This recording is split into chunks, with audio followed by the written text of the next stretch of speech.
I'm William Mwende with Business Time. This is a magazine program in which we bring you major business and economic news stories making headlines in the country. And coming up in the program today, we speak with Illovo Sugar Malawi Managing Director on growth prospects amid economic volatility.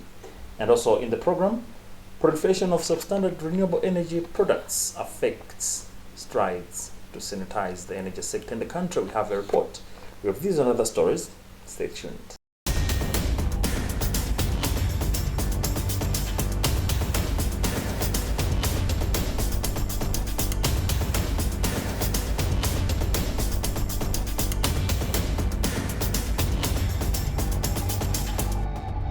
And welcome in our main story in the program today. Illovo Sugar Malawi has in recent years slipped from a net exporter to a net importer, grappling with importation of raw materials and equipment to sustain and expand operations. According to its managing director, Ronald Ngwira, the company hit a peak of $120 million in sugar exports in 2019, hitting a new record that promised big expansions. This did not just put the company on a glorious trajectory, it also brought significant economic value and the needed forex in the country.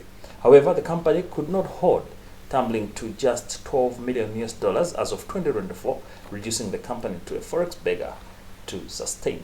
According to Ngwira, who shared his views during the launch of the Malawi Economic Monitor by the World Bank, the company requires up to $45 million annually, and it is not easy to dignify the task as some would assume. I spoke with Ngwira to share the market trends in the recent past and what the future holds.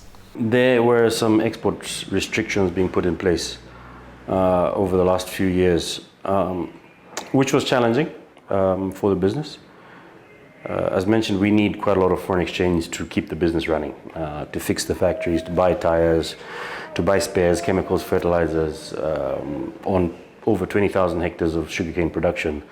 We need aircraft to spray, crop spraying aircrafts and stuff like that. So that all requires foreign exchange. So we grow more than enough sugar to export and be self-sufficient as a business. But unfortunately, the last 5 years, we've had some floods with the cyclones. We've had some weather issues, but also regulatory issues, such as the introduction of the restrictions on export.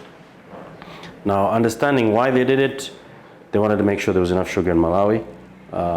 We produced more than enough sugar, but unfortunately it was not staying inside the country because of the price disparity between us and outside. So our sugar was ending up in Harare. Malawian sugar was in Zimbabwe, Malawian sugar is in Mozambique, Malawian sugar is in Zambia, Malawian sugar is in Tanzania, not being exported by us. So official exporters, there was the ban. Unofficially, just like the fuel, it was leaking out of every corner of Malawi. So at least we're now relieved that the conversation is not so much on restrictions, and we have engaged with trade and finance and looking forward to a smoother season that we can get back. I think the conversation now is more around the 25% surrender.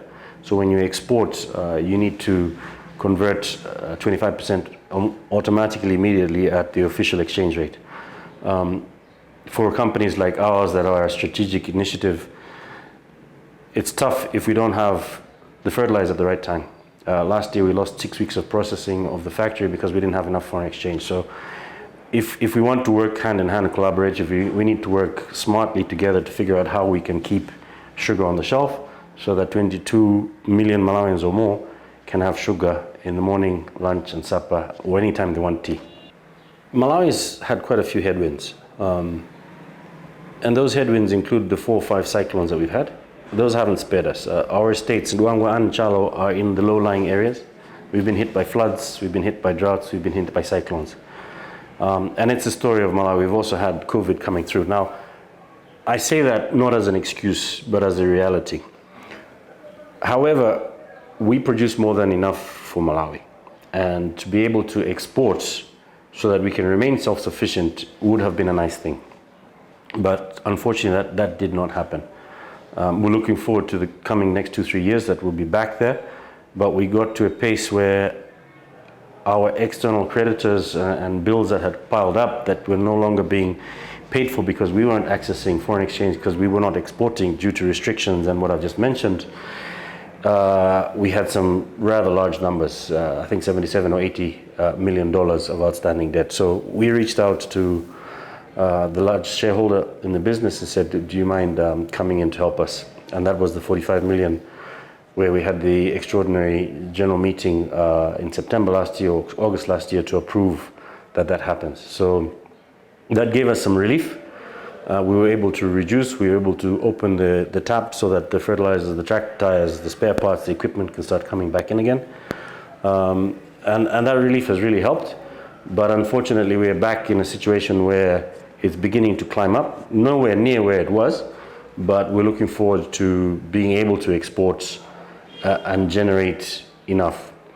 Unfortunately, the cost of production in Malawi has been under pressure significantly, and these increases in cost of production are coming on the back of a fixed exchange rate. So the exchange rate official hasn't really changed.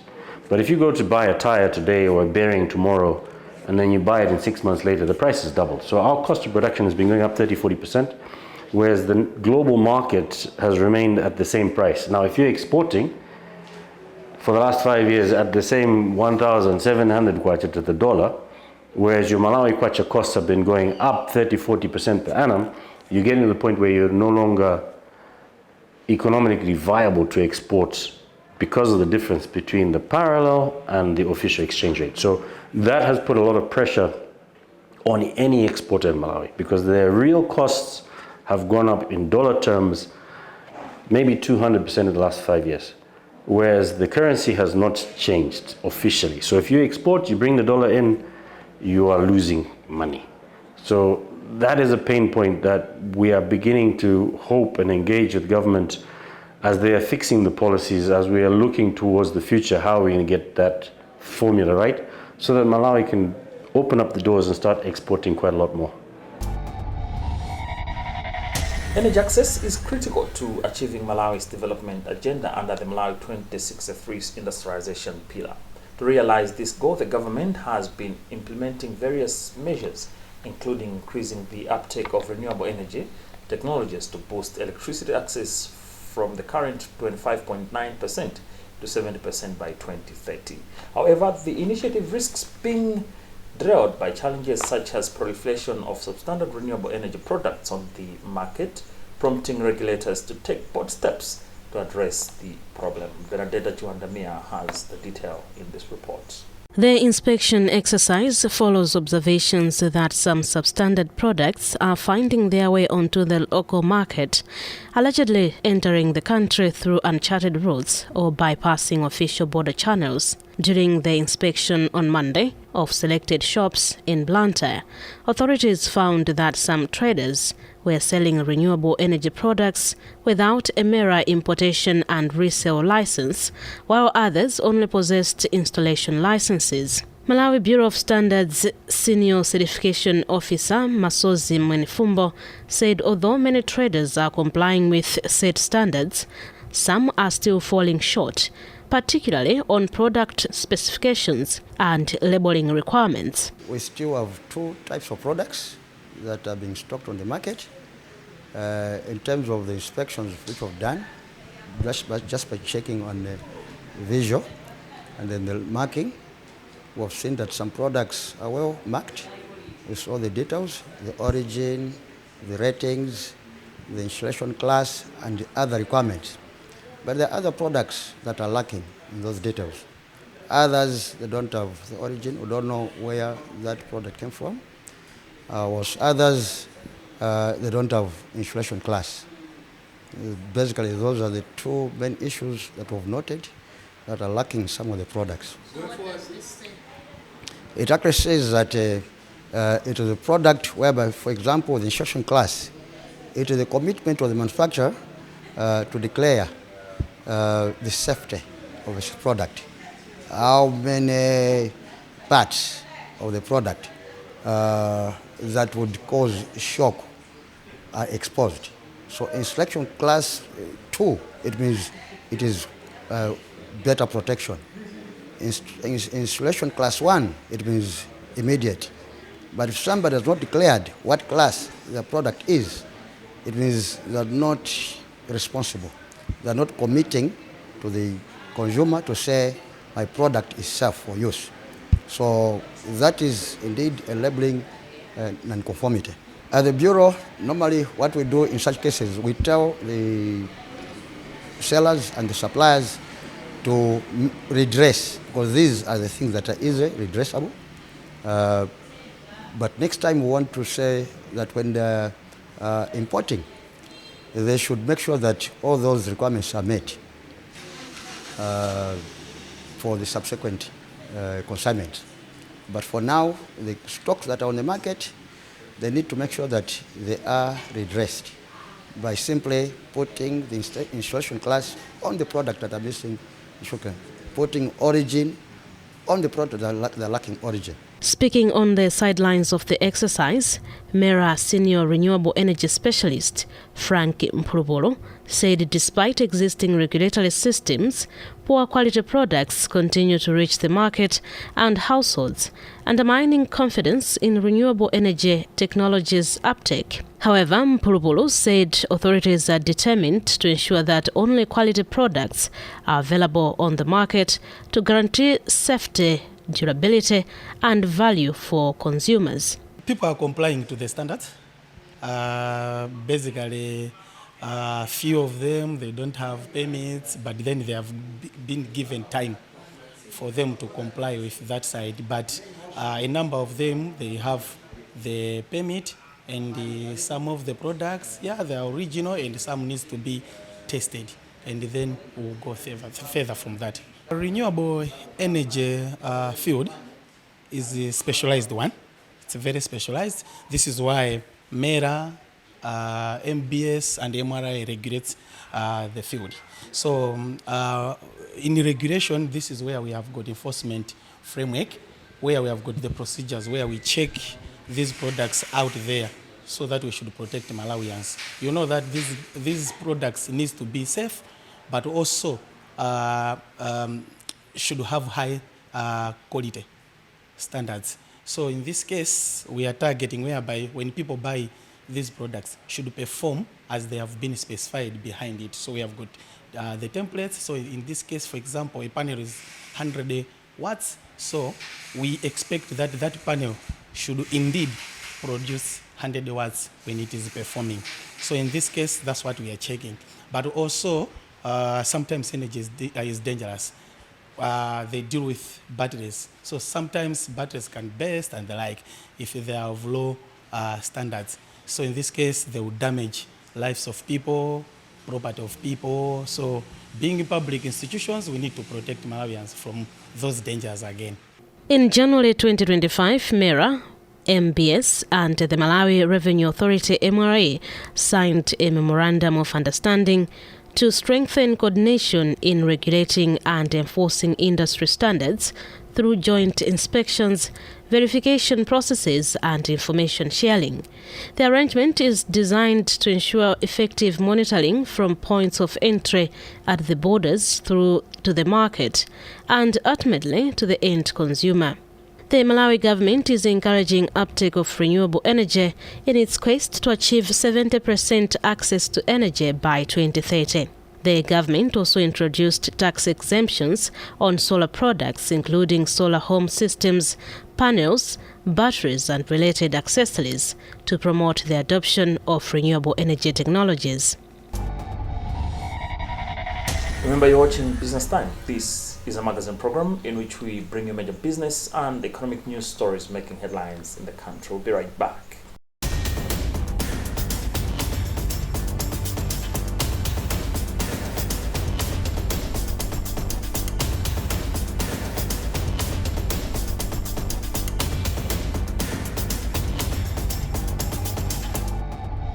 Welcome back, and moving on with the program. Malawi Stock Exchange listed Telecom Networks Malawi 10 PLC has said it would invest over $30 million, about 52.5 billion kwacha in capital expenditure this year alone, as the firm moves to expand its business. 10M Chief Executive Officer Michelle Herbert said the company is increasing its investment budget despite prevailing economic challenges.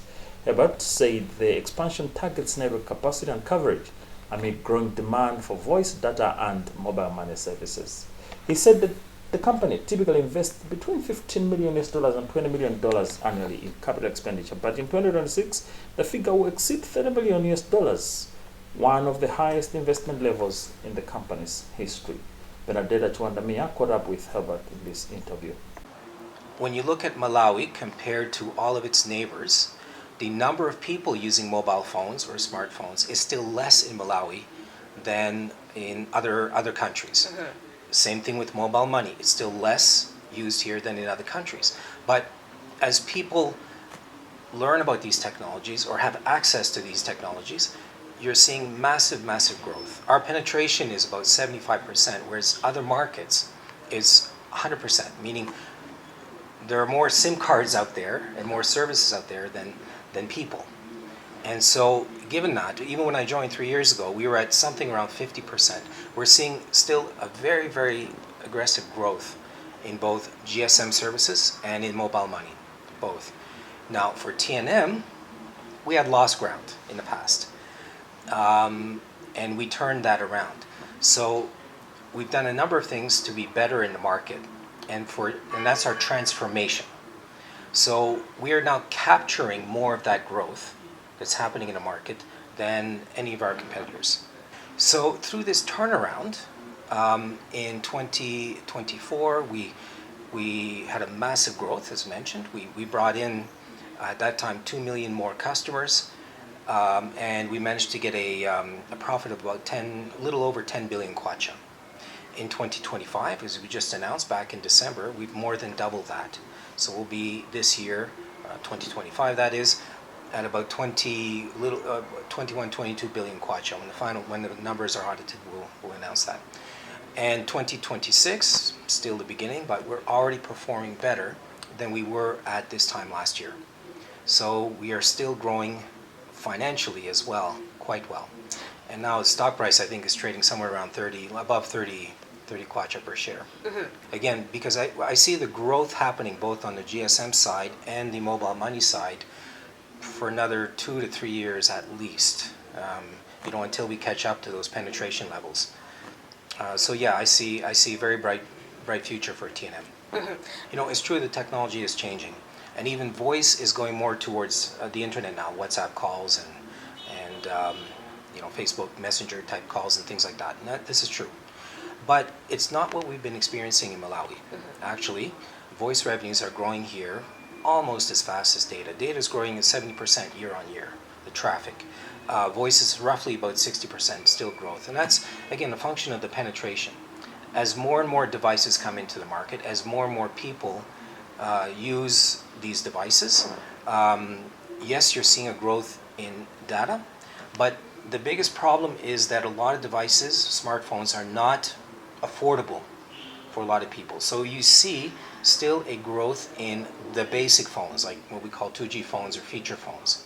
And those are people mostly in rural areas that still not need to talk to their relatives in the bigger cities or the next village is over. So what we're seeing is as more devices go into rural areas, there's actually a growth in voice. So again, we're benefiting from that growth in voice. We're definitely benefiting from data, but also the technology is transforming in that there'll be more services associated with data and mobile money, and that's where we actually see the future. Now, in other business news, Tobacco Commission is planning to plant nearly 33,000 tree seedlings this season, underscoring its commitment to sustainability and reinforcing its role as a responsible partner in national development. Tobacco Commission Chief Executive Officer Evans Chilompa says the tobacco industry relies heavily on trees for processing of tobacco. He has since warned that without deliberate reforestation efforts, it risks accelerating environmental degradation, a situation that could ultimately undermine the firm's sustainability drive. We have the whole story in this report. Chilumpa says the afforestation program is not merely symbolic but a strategic intervention designed to promote environmentally responsible tobacco production. Yeah, we have been actually trying to make sure that farmers replenish the trees, but this time around we have taken a different dimension, whereby the industry now has pulled together all the resources that we should now come together as one industry. Previously, what was used to happen was that each and every stakeholder was actually doing the exercise on their own. But now we have resorted of putting all the resources together and we participate as an industry. Palombe District Commissioner Yobu Makinagama commended the Tobacco Commission for its proactive approach to environmental conservation. As a district, we are just very happy that this has happened today. Tobacco Commission has, in their wisdom, today decided to come here and plant trees at Namasoko Primary School. And I'm sure from here, they also plant trees in other areas. One of the participating farmers, Smart Chitsulo, secretary of Bongololo Farmers Club under Traditional Authority Namasoko, says the initiative was beneficial to smallholder farmers.